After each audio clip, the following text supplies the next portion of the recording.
Hi folks, this is Abel James, and thanks so much for listening to the award-winning Fat Burning Man Show, where we talk about real food and real results. On today's episode of the show, we're here with Dr. Jeffrey Spencer, and he's an Olympian who now teaches other high performers to be the best at what they do. So stay tuned for that. In the meantime, I just have one quick request for you. Wherever you're watching or listening to this, click on the subscribe button to make sure that you're getting all of the updates. I have a lot of really exciting things coming up soon. Actually spent the weekend with Denny Hemmingson, the lead guitarist for the Tim McGraw Band, hanging out backstage and checking out their tour bus and talking about Brazil nuts and sprouted grains and all sorts of different things, and also jamming a bunch. So we're going to be sharing some of those jams because I think you guys haven't really heard much of that musician side of me, and we definitely embraced that this past weekend. So stay tuned for that. Make sure that you're subscribed either on podcasting, YouTube, Stitcher, wherever else you might be listening or watching this show to make sure that you're getting the updates. And of course, there's my email list newsletter at fatburningman.com. And if you sign up for that, you get a bunch of free stuff too. So check that out. All right, so on to the show with Dr. Jeff Spencer. As a team member of 8 Tours de France, renowned chiropractor, and life coach to the stars, Dr. Spencer knows what it takes to overcome obstacles, create and execute plans, and achieve greatness. He's taught his techniques to many of the top athletes, business people, entrepreneurs, and entertainers in the world. If you want to know how to continually operate at peak performance, listen up. Jeff is the author of Turn It Up, How to Perform at Your Highest Level for a Lifetime, and the creator of The Champion's Blueprint, where he helps leaders from diverse backgrounds change the world. On this week's show, you will learn what separates the champion performers from the ordinary, the 2 things that an aspiring top achiever must have, and more about mastering fear, challenging yourself, and being prepared. All right, let's go hang out with Dr. Jeff. All right, folks, Dr. Jeff Spencer is an elite performance coach who's helped others win over 40 World Olympic, National, and Tour de France championships. A former Olympian himself, Jeff is the author of Turn It Up, How to Perform at Your Highest Level for a Lifetime, and the creator behind The Champion's Blueprint, where he helps leaders from diverse backgrounds up their game. How's it going, Jeff? Well, Abel, now that we're talking, it couldn't be better. So thanks a lot for the invitation. I appreciate it a lot. Of course. Someone with your backgrounds and interests, I'm amazed that you haven't been on yet, because I'm really excited to talk about so much of what you do. You deal with some of the highest performers on the planet, not just in sports, but in pretty much anything, as I understand. So let's talk about how you get into the head of someone who is performing at a super high level. How do you take someone and ratchet up their performance? Well, you've actually got and have to have been there yourself, because it's really impossible to really understand that stratosphere unless you've been there yourself. And my background really sets itself up very uniquely for that. You know, I was an Olympian, so I know what it's like to perform at the highest level. And also I have a master's degree actually in exercise physiology and sports science. So I really understand what it takes to create a body that's capable of doing the action steps to be able to propel the drive to be able to achieve the dreams. And I'm also a chiropractor, believe it or not. I was 2004 International Sports Chiropractor of the Year. So I really understand how to get well and stay well. So I have this very kind of unique perspective about, you know, what's real and what's not real, and what's physical and what's not physical. And unless you can identify the playing field and know your opponent, then it's impossible to develop a precise strategy that will predictably get you into the winner's circle. But even more preferably, my whole deal is, why don't we make the zone performance your normal, you know, rather than the occasional exception. So, you know, I always start with where you've been and what you're up to. And that kind of gives me an insight into you know, where the holes are and where the boogeyman's hiding and where the blind spots are. And once I identify, you know, what it is that we're really dealing with the individual, then we can craft a personalized program to be able to move forward. And another thing about this that's really critical is that you really have to be there. You can't study and learn it. You know, you have to be there, because the people that perform at that level, or any peak performer, they can smell a phony. Yeah. And it's like, if you come off and you've got the scent on you that you're and have learned your game, but you don't really know the game because you don't talk like it, you don't feel like it, then you can't gain the trust that's necessary to be able to go into that kind of rarefied air where you're extracting that 1% to 2% that really makes the difference at the top. Yeah. So you said beat the competition, but are you Are you aiming for the competition or yourself? Are you actually trying to master yourself when you're trying to reach the highest peak potential?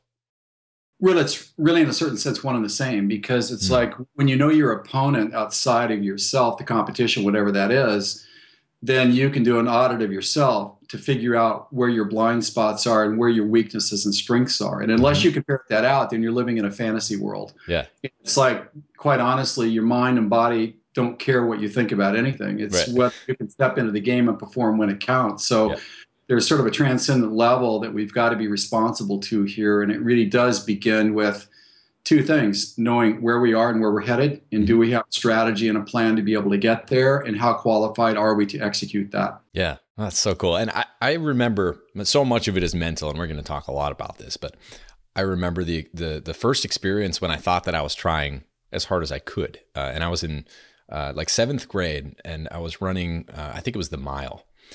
And I was, I'm from a small town, so my time wasn't great, but I would almost always win the mile event.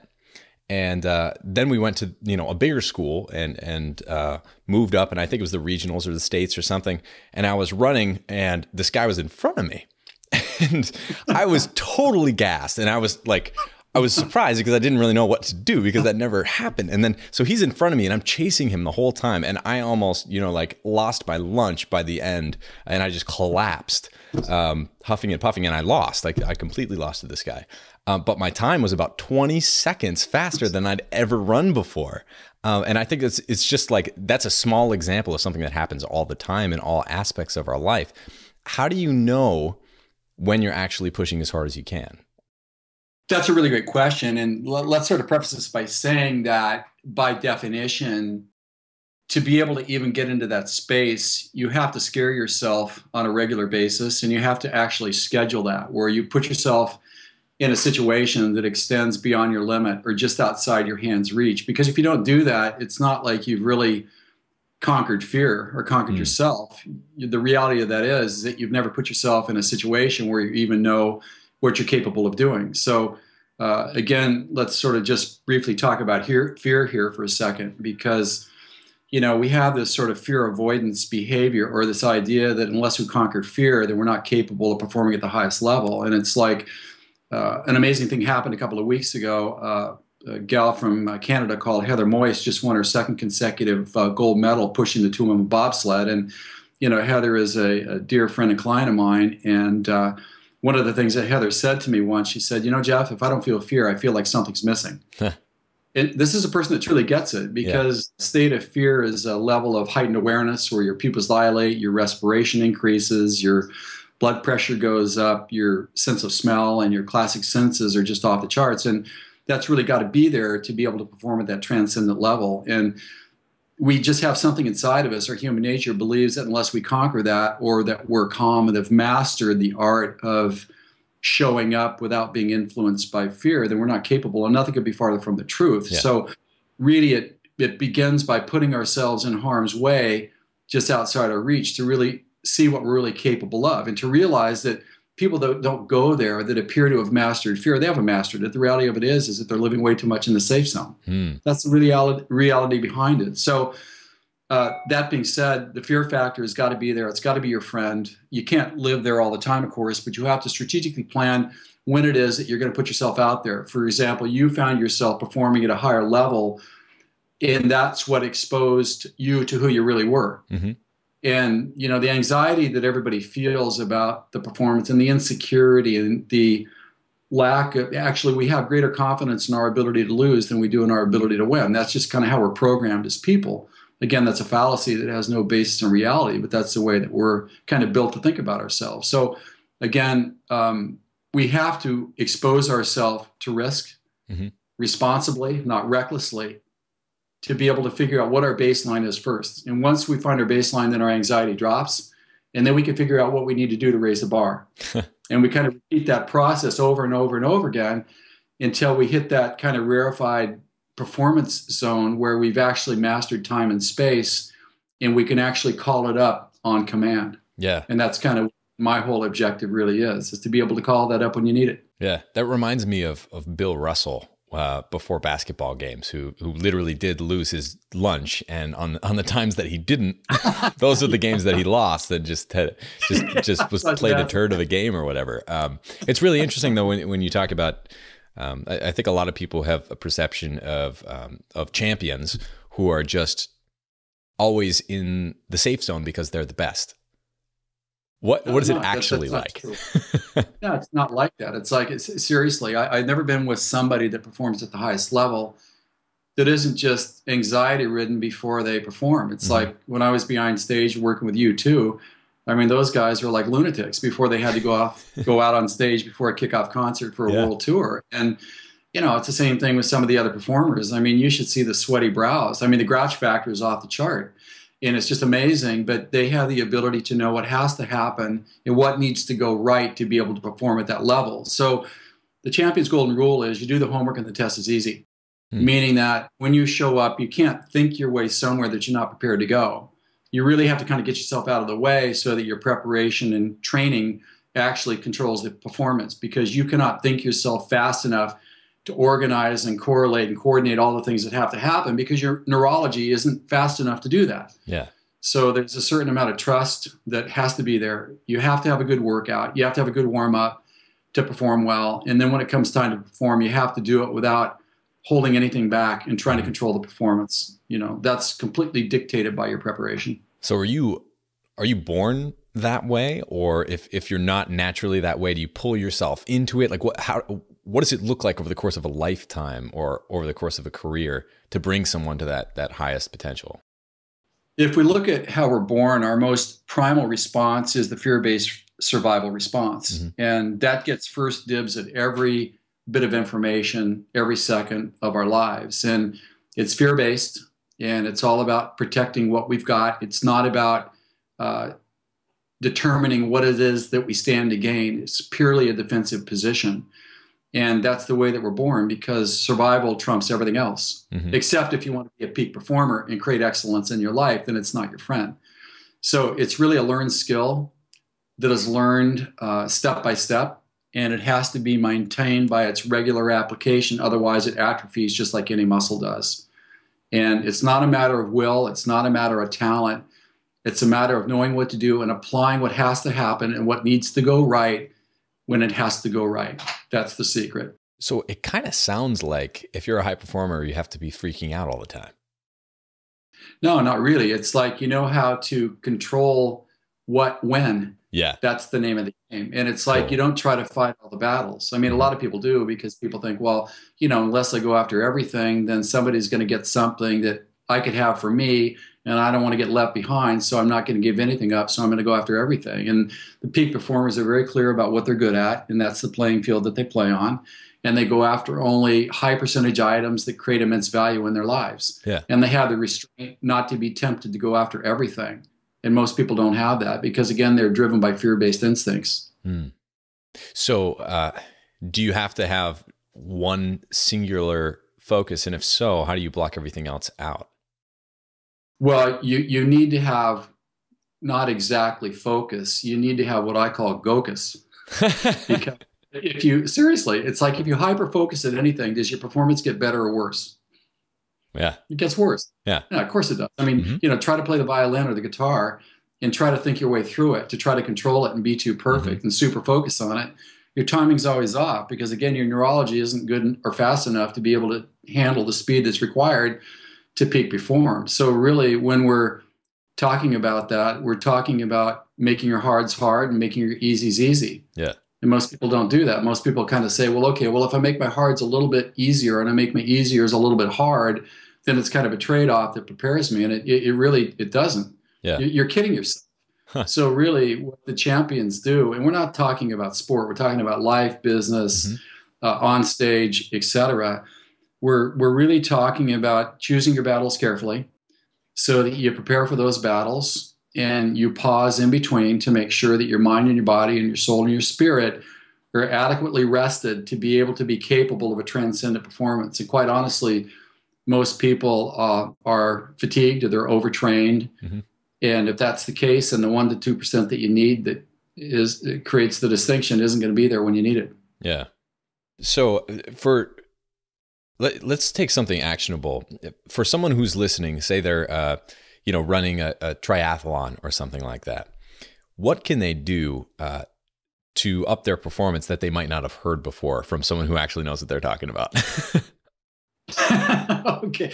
Well, let me dig into my bag of tricks here and say, first and foremost, it's really important to have a ritual in place, 2 or 3 days before you go live, that you follow, that sets you up to peak perform. And one of the things that most people do is that when they get 2 or 3 days before a major event, then they start changing everything because they hear somebody did something magic. And if they don't do that magic, then somehow they're not going to have the advantage. So they start changing things. So you never want to change anything that close. You never want to experiment when you got to go live. Yeah. The other thing is to really be mindful of this, is that there are no lucky rabbit's feet. There are no teddy bears that bring you good luck. You really have to reconcile the fact that this is up to me, and it's not about my shoes, and it's not about wearing the best pair of glasses. It's not about that.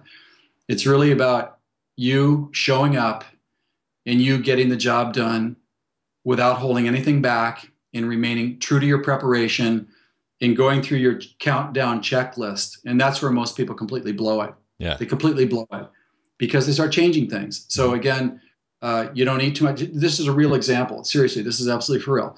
I was called in with 2.5 weeks to go to help a guy in the London Olympics because he was starting to unravel. And even though he's the gold medal favorite leading the world championship all year long, he started to unravel with 2.5 weeks to go. And so they brought me in to help him out. And let me kind of take you through the scenario if I can. And so I talked with the athlete, and I kind of got the purge. And after the purge, I said, well, Greg, here's the deal. It's like, you're physically ready to win the night. He said, well, how do you know that? I said, well, you told me what you've been doing, and I know that stuff. So you're ready. The only problem is that you're 2.5 weeks too early.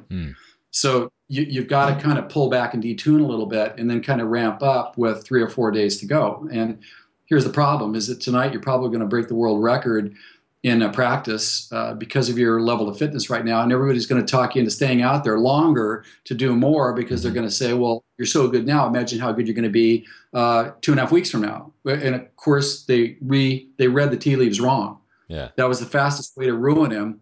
So they tried to micromanage everything that he did by controlling his recovery, by controlling his warm-up, by controlling everything. So he got away from everything that he was familiar with over the last 20 years to be leading the world championship and poised to win a gold medal. So classically, on the night before, we managed this, but I got a text from his trainer saying, Greg wants to know what he should eat tomorrow morning and should he sleep in? Like, are you kidding me? On the day of the Olympic final? Are you guys serious? So it's like, number one, this may seem very obvious, but the thing is, don't change anything. Because your body is set and ready for something. And if you start changing it, what it does, it scares the body. So the body then runs into the cave and rolls the rock over the front and doesn't want to come out and play because it's scared. Yeah. But if it's like what it always is, and the body feels confident and feels like you're a friend, then it's going to come out and it's going to play at the highest level. So don't change anything. Whatever you've done in training, don't change it. It's the most important bit of advice that I could give anybody. That's really cool. So it's kind of like, well, first planning to have the right habits at some point, right? Hopefully. And then just submitting to that and letting your body, instead of having your mind wrestle your body into oblivion or submission, which never works. It could be some combination of those two, right? No, that's exactly right. It's like, see, there's a human side to us. It's like, look, we're at war 24 hours a day with ourselves. There's human nature that's afraid, that's fear-based, that's driven by survival. And it makes its decisions out of what it stands to lose. Yeah. And then the champions know something that other people don't, and that's that you got to make your decisions out of what you stand to gain, not what you stand to lose. Yeah. So when you do that, then you focus on the 1% to 2% that's got to go right.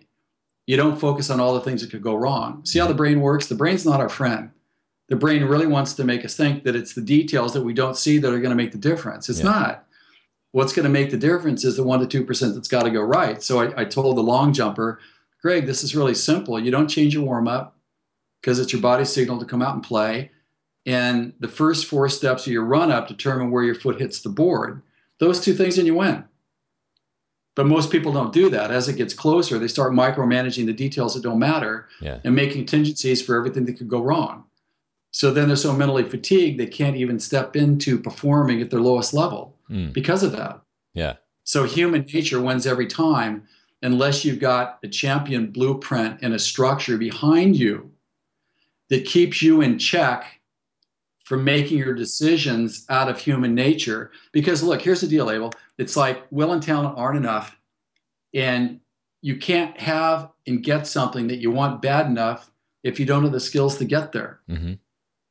That's the deal. You can want anything as much as anything, but if you don't have the skills to get there, you can't get there. Yeah. It's not possible. So why are so many people or so many of us, it seems like we're built to psych ourselves out. Why? We are. Absolutely. Why does that happen? Well, because of the survival instinct, because the survival instinct is all about, I got to get out of here. I either got to fight or get out of here. And it's like, we're built not to have enough confidence in ourselves. We trust our ability to fail more than we trust our ability to win. Yeah. Seriously. Yeah. We talk ourselves out of it because we just can't believe that we can. Mm-hmm. And there's no basis for evidence in that other than the fact that our fear gets in the way and talks us into things that are not real.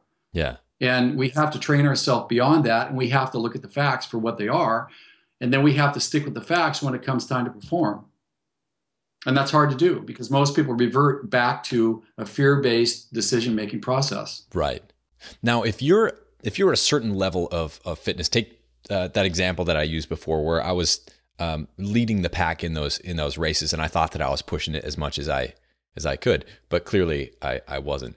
How do you so how do how do you take that but then up it to the next level without pushing too far such that you blow out a knee or do something that's truly damaging to your body? How do you find that balance between pushing yourself but not pushing yourself too hard? That's what mentorship is all about. Mm. And the most important thing anybody could have, everybody needs a corner man. Everybody needs a mentor that has been there before and is at least one step ahead of them so that they can guide them. Because, again, human nature wants us to think that unless we hurt, we're not doing enough and we don't deserve to win. But really, too much pain equals injury or illness, which are catastrophic. Yeah. So really, it's not a matter of trying harder or bigger or more. It's about what are the right things that need to happen now to responsibly move to the next level. And how do I balance my efforts with my recoveries, knowing that recovery is where the improvement in performance comes, where the teardown is in the training. Where do I go for that counsel? So again, in my mind, once you've defined where you are and where you'd like to go, then you need outside counsel that's credible and believable that can provide that information to decide what it is that has to happen to be able to get to the next level. And it's like, if your performance is declining, that's a sign of overtraining. And you cannot train yourself beyond that. And many people mistake that as being, I'm losing fitness. Okay. So again, their brain plays a trick on them. So if whatever your level of performance is, we don't change that much from day to day. Our perception of the self does. But the reality is that if we have a slowly declining level of performance, it's not because we're losing fitness. It's because our recovery is not adequate to take us back to baseline to be able to perform at a higher level. Something's out of whack there. Yeah. I've been amazed at what happens when, occasionally I'll push myself after I can't exercise for 2 weeks because I'm on the road or something like that, or at least I can't do the same exercises that I usually do. Then all of a sudden I come back and just crush it and do, 5 more reps than I've ever done before. So what is that? Is that just I was overtrained before or? Yeah, well, exactly right. Because you weren't rested enough, but that's a mind thing. See, your mind can't believe that less is better. Your mind just can't believe that. So we have to find reference points. And when we're always testing our reference points because we're insecure about where we are, that's using energy that should be applied towards our recovery to be able to hit that more adequate, more accurate baseline of what we're really capable of doing. Yeah. So that's purely a mental thing is what it is. And literally, there's no future in that. Yeah. So again, to be able to exercise restraint when we see other people working harder, that's one of the most difficult things of all, because we believe that they're getting the advantage and we're not. And if we don't do what they do, then we aren't capable of performing at their level, even though history tells us that it's not. I mean, your example, there's not one person listening that hasn't had your exact same experience, but you can't trust it because it's counterintuitive. No, it's not. It's only counterintuitive to the person that lives through their fear-based survival instinct. To the champion, that's the normal way of thinking. Yeah. You may notice that there are certain people like Michael Jordan, you know, he's casual. It looks like if he really tried, it would be better. You know, just imagine how good he'd be if he really tried. Or he didn't play golf. Gosh, what are you doing, Michael? You're playing golf, you're slacking off, you're not taking your sport seriously. Yeah, he is, because he understands that he can't be doing what he's best at all the time, otherwise he's overtrained. It's exactly the same thing for us. We just can't believe it. So overtraining, what's the breakdown between mental and physical there? Well, it's like mental follows the body. When the body's fatigued, brain follows, because, you know, your brain is 2% of the body's mass. It consumes 20% of the body's glucose. And when we're overtrained and there's not enough glucose around to feed the brain or the body, then the performance declines on both. And then the brain starts to believe that declining performance is them. There's something wrong with me. And it's not. It's just that you're overtrained and you just got to regroup a little bit and come out swinging, just like you expressed to me earlier. At a much higher level. Yeah, I love that. That's really cool. Can't trust it. Yeah. Now I have can't trust it. I have a more like rubber meets the road question that's probably kind of esoteric to a lot of people who are listening right now. But so a lot of the folks who listen to this show are either like former vegans or foodies. A lot of them are in the kind of like paleo, CrossFit, low carb training world. Would you mind riffing on that a little bit? Because there's obviously a lot of interest around low carb endurance athletics, but I'm sure you have some choice opinions about what that looks like, given all of your experience as well as your personal experience. How do you manage your nutrition when you're performing at such a high level? And is it just a personal decision where some people do better with different ratios, or what does that look like? Well, that's exactly right. I mean, there are different metabolisms that respond differently to different foods or respond differently to the same food. So that's first and foremost where you'll have to look. And there's no one size fits all. So either you're a fast metabolizer where you need to go with the fats and the proteins a little bit more, or you're a slow oxidizer where you need to go with veggies and maybe a little bit less protein, a little bit more complex carbohydrates. And you're going to know, just go on one diet. And if you don't feel good, then you know that you're at least the other diet. And then it's a matter of proportioning that out so that your recovery is good. You get up with enthusiasm. You're able to repair yourself. Your training volumes are equivalent to what they should be for your level of interest and participation. And obviously, there's the question of supplementation that goes along with that. Raw food, cooked food, raw food for sure. But if it creates digestive upset, then you need to slow it down a little bit and do some, digestive enzymes. So there are some subtle things with that. But it really starts with, are you a fast metabolizer or a slow metabolizer? Is it protein, fat, or is it more carbohydrate, less protein, et cetera? And you cannot fool your metabolism. Yeah. Metabolism doesn't care about your intellectual rationales. The reality is that, are you performing better? Yes or no? Yeah. And then if you are, then you can sort of go into the fine tuning of that. So that would be the guideline that I would suggest, at least initially following. In your experience, what have you found between those two groups? Is it an equal split, or are the ratios completely off? Well, it's a split in terms of, do both people show up capable of performing at their best? Yeah. That's a split. But if they're trying to be something that they're not, then prepare for failure, because you cannot transcend what your biology requires. It's not possible. And there obviously is some fine tuning there. Some people are kind of in the middle of that. Yeah. Some people are at the extremes of that. And it requires a certain level of experimentation, of course. But at the end of the day, you cannot transcend or fool your biologic uniqueness. It's not possible to do that. So and for sure you don't want to go too lean. Yeah. And because that's never good, because your resource pools, your antibodies are proteins, your digestive tract lining is proteins. And if the assimilation and breakdown goes south, then it virtually collapses your whole performance capacity and rebuild capacity. So there are some, very significant risks to being a little bit too obsessive about something that may require a little bit more finesse. Okay, cool. Now, what's the difference between someone who is a very high achieving, college level athlete compared to an Olympian, or someone who's running a $1 million business compared to a $1 billion business? Are there a few differences that you can identify that they would share? That they would share, or the difference between the two levels of performance? Right, the levels of performance. Like, what does it look like, the high performers compared to those who are not necessarily achieving that level of success? It's usually several things. Number one is that the high achievers are really open to suggestion, and they put themselves out there and they craft fabulous teams that support them. And they flow power to them to let them do what they're best at, to take them to stratospheric levels that allow them to perform at their highest level in their best domain.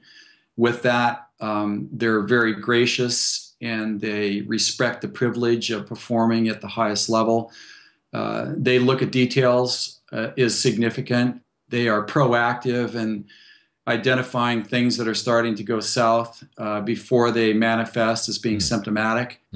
They are constantly looking at the statistics that run the domain to make sure that the people posted at the various parts of that in areas of responsibility are doing their job correctly. They don't drive their team into the ground. They are able to work with pause and effort well, and they're able to trust that. They honor their biology. They spend a lot of time on recovery. They don't shortcut, because there are no shortcuts. Shortcuts aren't real. Systems are. And they're persistent, and they look for opportunities to push ahead and gain a little bit of advantage, but not getting greedy. Yeah. And then once they've had a success, they don't try to hang on to it too long and live through it too long, but they put it down and move on to the next thing. And they have a long-term view of where they're headed, and they usually have a very good sense of what their legacy will be. And they don't try to do too much too soon. They give themselves the courtesy of an evolutionary span, so they don't put themselves into a place that isn't reasonable, then believe that they're the problem. Yeah. They seek outside help. Those are really the defining characteristics of the prolific peak performer. Yeah. Now, for someone who is who's moving that quickly, how do they find help, or how do they know it's the right help? Well, that's a good choice. That's why they have advisors. I mean, I've never met a person that doesn't have a corner man. And what I mean by that is that they always have people that keep them in sobriety, so that what they think it is what it really is, so that the choices that they make count. And the most expensive dollar that you spend is the one that's not spent on the right level of mentorship, because nobody knows enough to be able to know what to do all the time, and to be able to short circuit and intercept things that could be catastrophic to an individual's career and their life and their success demands a futuristic capacity, a clairvoyance of the future. And there needs to be people there that have that capacity. Yeah. Now, I've always been fascinated by this. As an Olympian yourself, and being around so many people who have achieved massive success, there's always a pinnacle, right? There's always the fastest time, and then you're no faster, right? Or you get older, or someone else steps in and is faster. Psychologically, how do you manage something like that? Whether you're a musician who played a stadium who might not be able to fill it again, or an athlete, or anyone else, how do you manage that psychologically? That is such an amazingly important question. Well, first off, you have to have that discussion before it shows up. Because if you don't, then it takes you by surprise. And it's just like the boxer, the punch you fear is the one you don't see is coming. And you got to know that it's coming at some point. But just because you think about it, it doesn't mean that you're drawing yourself to it. We got to be really clear about that. That's a reality check that every responsible uber performer always does. So there's got to be a conversation about it so that when the signs show up, you can look at it and determine what it is, because it may show up and appear to be something that it's not. And that's, again, why you need the corner man. You need somebody to be able to read the tea leaves to tell you what it is. Yeah. Otherwise, you may misinterpret it as something and talk yourself into something that isn't what it really is. Mm-hmm. So again, but I cannot emphasize this enough, is that you have to have a system that allows you to see the future before you're there. So you know what's coming. So when it shows up, you're not taken by surprise. And most people don't have that structure. They just think, well, I can just make it up, or the universe is going to fill in the gaps.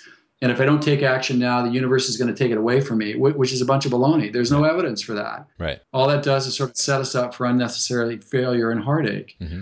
So again, two things, and I can't reiterate this enough, is that you have to have responsible conversations about future inevitabilities before they happen, so that when things start to move and skew, you look at them responsibly and you decide based on the circumstances, what really is this?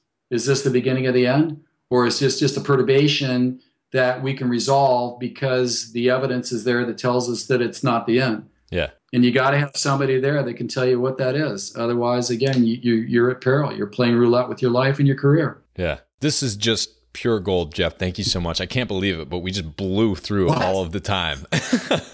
But before we go, can you tell folks where they can find you and your work and what you're working on next? Absolutely. The website is www.jeffspencer.com.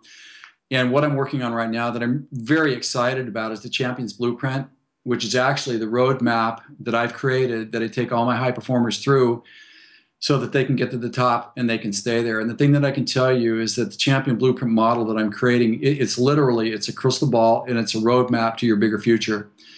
And it's as predictable as the sun rising and the sun setting. That's how predictable it really is. And I'm very anxious to share this with people.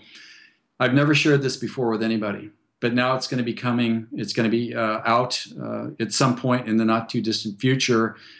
And once again, thank you for the opportunity to let everybody know that the secrets that the champions follow to become champions, but also to move beyond the next step to become icons. I'm going to share with them all the secrets on how that's done. Cool. Well, Jeff, this was amazing. I'm going to go back and listen to this over and over again because it's just, I love it. It's my pleasure. It's my passion. Awesome. Well, thank you so much for coming on, Jeff. We'll have to bring you on again soon. I would love it. Thanks again, Abel. Thank you.